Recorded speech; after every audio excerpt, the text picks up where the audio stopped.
अस्सलाम वालेकुम। Today's topic is light and distribution. Last time हमने इसको पढ़ा था, बट आज हम इसका रिमेनिंग पोर्शन पढ़ेंगे क्योंकि लास्ट टाइम कंप्लीट नहीं हुआ था। लास्ट टाइम आपने फैकल्टेटिव हीलियोफाइट्स तक पढ़ा था। नेक्स्ट हम पढ़ेंगे लाइट कंपनसेशन पॉइंट्स। प्लांट्स के अंदर फोटोसिंथेसिस एक ऐसी प्रोसेस है जिसके ज़रिए से वो एनर्जी बनाते हैं, और रेस्पिरेशन एक ऐसी प्रोसेस है जिसके अंदर जो एनर्जी बनाई गई होती है उसको यूज़ करते हुए लाइफ की एक्टिविटीज़ को परफॉर्म किया जाता है। तो प्लांट तभी अच्छे से सरवाइव कर सकता है जब वो फोटोसिंथेसिस के ज़रिए इतनी एनर्जी बनाए कि रेस्पिरेशन के अंदर उसको जितनी एनर्जी की ज़रूरत है वो भी कंप्लीट हो जाए और कुछ एक्स्ट्रा भी बच जाए, अगर कभी ज़रूरत पड़े तो वो उसमें यूज़ कर सके। तो लाइट कंपनसेशन पॉइंट एक ऐसा पॉइंट होता है, यहाँ पर इसकी डेफिनेशन है, यहाँ से आप करेंगे द इंटेंसिटी से लेट के लाइट कंपनसेशन पॉइंट तक कि कभी भी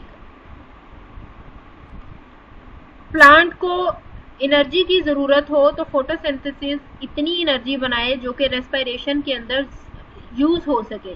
तो लाइट इंटेंसिटी का वो पॉइंट जिसके अंदर फोटोसिंथेसिस से बनी हुई एनर्जी इतनी हो कि वो रेस्पिरेशन के अंदर यूज़ होने वाली एनर्जी को मैच कर सके। मीन्स ऐसा ना हो कि फोटोसिंथेसिस से कम एनर्जी बनी हो और रेस्पिरेशन के लिए ज़्यादा एनर्जी की ज़रूरत हो, तो प्लांट अपनी एक्टिविटीज़ परफॉर्म नहीं कर पाएगा। तो कंपनसेट का मतलब होता है किसी चीज़ को मीन्स उस लेवल तक लेके आना कि दोनों साइड्स इक्वली अच्छे से सरवाइव कर सकें। तो ऐसे लाइट, यहाँ से आप इसको करोगे light intensity of light at which energy harness through photosynthesis, means light intensity का ऐसा पॉइंट जिसके अंदर फोटोसिंथेसिस से बनी हुई energy just sufficient to meet the energy requirement of respiration is called light compensation point.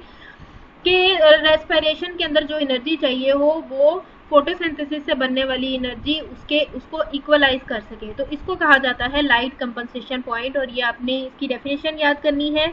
और जो प्लांट शेड में ग्रो करते हैं उन तक इनफ लाइट जो है वो नहीं पहुंच पाती, तो वो प्रॉपरली अपनी सारी एक्टिविटीज़ परफॉर्म नहीं कर पाते, तो वो फिर डिफरेंट फिनोमिनास करते हैं। लाइक वो अपने लीव्स वगैरह को शेड कर देंगे ताकि उनके अंदर से रेस्पिरेशन बहुत कम हो सके। जितना कम पार्ट उनका होगा उतनी ही कम उनको रिक्वायरमेंट उनको होगी, उतनी ही कम उनके अंदर रेस्पिरेशन होगी और उतनी ही कम उनको एनर्जी चाहिए होगी। तो फिर प्लांट्स जो हैं जो अंडर शेड होते हैं उनको इनफ लाइट नहीं मिलती, तो उनके लिए एक्टिविटीज़ परफॉर्म करना बहुत टफ हो जाता है। लेकिन जिन प्लांट्स की कैनोपी बहुत ज़्यादा होती है, उनका घेरा बहुत ज़्यादा होता है, वो अपनी एनर्जी रिक्वायरमेंट्स को अच्छी तरह से कंप्लीट कर लेते हैं।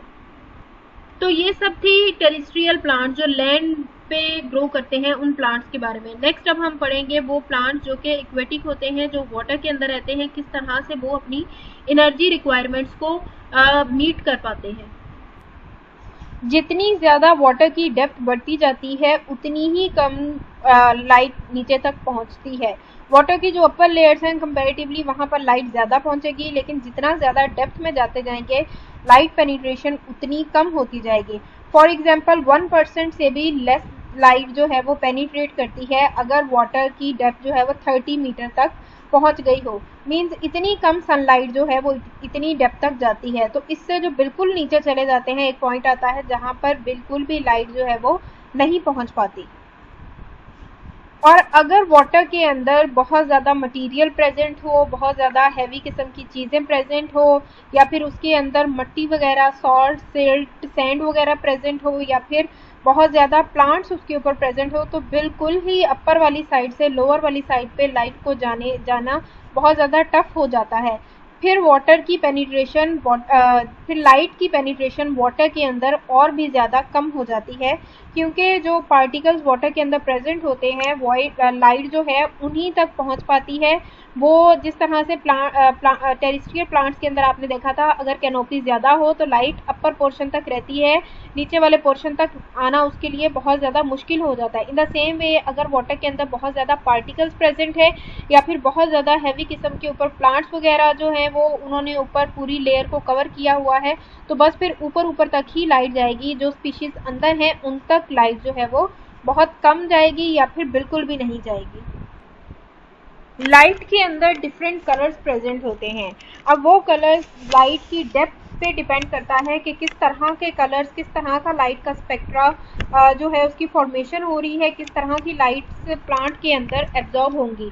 जो रेड और ब्लू कलर की लाइट होती है उसकी, रेड और ब्लू वेवलेंथ की जो लाइट होती है वो मोस्टली फिल्टर्ड आउट हो जाती है, वो एब्जॉर्ब होती है। लेकिन अगर सबसे ज़्यादा प्रीडोमिनेंटली कोई लाइट ग्रेटर डेप्थ तक जाती है तो वो है green light. Means upper side पे रेड और ब्लू लाइट जो है वो वेवलेंथ असर कर जाएंगी। लेकिन अगर कोई लाइट की जो वेव्स हैं जो मैक्सिमम डेप्थ तक जाती है तो वो है ग्रीन कलर की। फोटोसिंथेसिस जो है वो डायरेक्ट लाइट पे डिपेंड करती है। जिस दिन बहुत ज़्यादा सनी डे होगा, जिस दिन बहुत ज़्यादा रोशनी होगी या बहुत ज़्यादा हीट होगी तो फोटोसिंथेसिस जो है वो कंपैरेटिवली ज़्यादा होगी। लेकिन अगर बहुत ही ज़्यादा हाई टेम्परेचर हो जाए जो प्लांट के लिए बियर करना मुश्किल हो जाए तो भी प्रॉब्लमेटिक हो सकता है। लेकिन एक सर्टेन टेम्परेचर तक लाइट का होना प्लांट के लिए, फोटोसिंथेसिस के लिए बहुत ही ज़्यादा इफेक्टिव होता है। तो जितनी अच्छी इंटेंसिटी होगी लाइट की उतनी ही ज़्यादा फोटोसिंथेसिस अच्छी होगी। इसके अलावा आपने कंपनसेशन पॉइंट पढ़ा है, लाइट कंपनसेशन पॉइंट। तो अगर वाटर के अंदर इस पॉइंट की बात की जाए तो ये पॉइंट एक सर्टेन डेप्थ तक पहुंचता है। उस डेप्थ तक जहां पर वाटर के अंदर लाइट कंपनसेशन पॉइंट जो है वो मैनेज होता है, उस डेप्थ को कंपनसेशन डेप्थ कहा जाता है। कि वो एक सर्टेन लिमिट होती है वाटर के अंदर जिसको कहा जाता है this depth is called compensation depth. और इसके दो जोन्स होते हैं, एक जोन जो कंपनसेशन डेप्थ से ऊपर होता है और एक जोन जो कंपनसेशन डेप्थ से नीचे होता है। तो जो ऊपर होता है उसको फोटिक जोन कहा जाता है और जो कंपनसेशन डेप्थ से नीचे का जोन होता है उसको एफोटिक जोन कहा जाता है। तो ये भी आपको डेफिनेशन में पूछा जा सकता है कि फोटिक और एफोटिक जोन्स कौन से हैं, या फिर लाइट कंपनसेशन पॉइंट कौन सा है, या फिर कंपनसेशन डेप्थ की डेफिनेशन क्या है। देन आता है कि किसी भी लेक के 3 जोन्स होते हैं। अगर वाटर को देखा जाए लेक के अंदर तो उसके 3 जोन्स होंगे, लिटोरल जोन, प्रोफंडल जोन और इसके अलावा लिम्नेटिक जोन। इनकी जस्ट आपने नेम्स याद करने हैं, इनके बाकी डिस्क्रिप्शन आपने याद नहीं करनी। मेरीन वाटर की बात की जाए तो लाइट उसके अंदर मेजर फैक्टर होता है जो कि इस चीज़ को डिसाइड करता है कि मेरीन वाटर के अंदर कौन से ऑर्गेनिज्म किस जोन के अंदर रहेंगे। क्योंकि वाटर के अंदर हमेशा लेयर्स प्रेजेंट होती हैं और उन लेयर्स के अकॉर्डिंग ऑर्गेनिजम्स जो है वो डिवाइड हुए होते हैं डिफरेंट जोन्स के अंदर। देन आपका टॉपिक आ जाता है फोटो पेरियोडिज्म। प्लांट्स और एनिमल्स के अंदर उनकी एक्टिविटीज़ लाइट के ऊपर बहुत ज़्यादा डिपेंड करती हैं।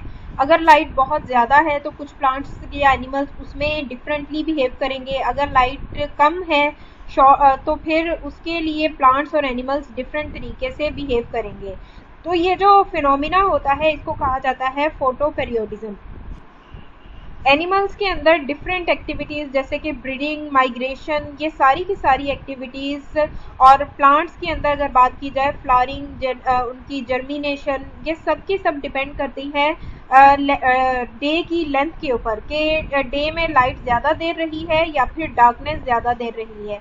जैसे गर्मियों के दिन होते हैं तो लाइट्स बहुत ज़्यादा होती है क्योंकि दिन लंबे होते हैं और रात थोड़ी लेट होती है और रातें छोटी होती हैं। लेकिन अगर सर्दियों की बात की जाए तो शाम बहुत जल्दी हो जाती है और नाइट जो है वो लंबी होती है और डे टाइम ड्यूरेशन जो लाइट का होता है वो कम होता है। तो ये जो एक बिहेवियरल फिनोमिना प्लांट्स या एनिमल्स शो करते हैं अपनी जर्मिनेशन या अपनी ब्रीडिंग की एक्टिविटीज़ या फिर माइग्रेशन को डे की लेंथ के अकॉर्डिंग डिसाइड करते हैं, तो इस बिहेवियरल फिनोमिना को कहा जाता है फोटो पेरियोडिज्म।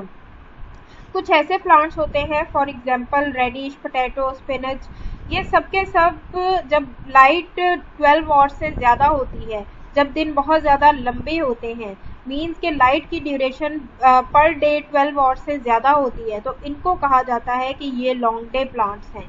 क्योंकि ये तब ग्रो ज़्यादा अच्छे से करते हैं जब लाइट की ड्यूरेशन जो है वो पर डे ज़्यादा होती है, तो इनको कहा जाता है these are long day plants. कुछ ऐसे प्लांट्स हैं जो कि तब ज़्यादा अच्छे से ग्रो करते हैं जब लाइट की ड्यूरेशन कम होती है, मीन्स के जब ऐसा सीज़न होता है जिसके अंदर डे में लाइट की ड्यूरेशन लेस देन 12 आवर्स होती है पर डे, जैसे कि सर्दियों के दिन होते हैं या शामें होती हैं, तो ऐसे प्लांट्स को हम कहते हैं शॉर्ट डे प्लांट्स। और ये प्लांट्स का ये जो मैकेनिज्म है जिसके अंदर उन्होंने लाइट की ड्यूरेशन के अंदर अपने आप को ढाल लिया होता है, अपनी स्पेसिफिक जर्मिनेशन के स्पेसिफिक टाइम पीरियड बना लिए होते हैं, तो इनको कहा जाता है कि इस तरह से ये शॉर्ट डे और लॉन्ग डे प्लांट्स है, और ये सीजन स्पेसिफिक है। जैसे सर्दियों में लगने वाले प्लांट्स और या फ्रूट्स और होते हैं, गर्मियों में आने वाले और होते हैं, तो ये डिपेंड करता है कि कौन से शॉर्ट डे प्लांट्स हैं और कौन से लॉन्ग डे प्लांट्स हैं। प्लांट्स की तरह एनिमल्स के अंदर भी फोटो पेरियोडिक रिस्पॉन्सेज होते हैं। कुछ ऐसे प्लांट एनिमल्स होते हैं जो जस्ट डे टाइम में फंक्शनिंग करते हैं, नाइट टाइम में उनका सोने का टाइम होता है, तो इनको डायर्नल कहा जाता है। ल्यूनर और एनुअल जो किसी भी टाइम कर सकते हैं। तो प्लांट्स की जो रिप्रोडक्शन, माइग्रेशन, इन सारे फोटो पेरियोडिक रिस्पॉन्सेज पे बहुत ज़्यादा डिपेंड करती है। और प्लांट्स और एनिमल्स किस एरिया में पाए जाएंगे और किस एरिया में नहीं, ये भी डिपेंड करता है उनके फोटो पेरियोडिक रिस्पॉन्सेज पे।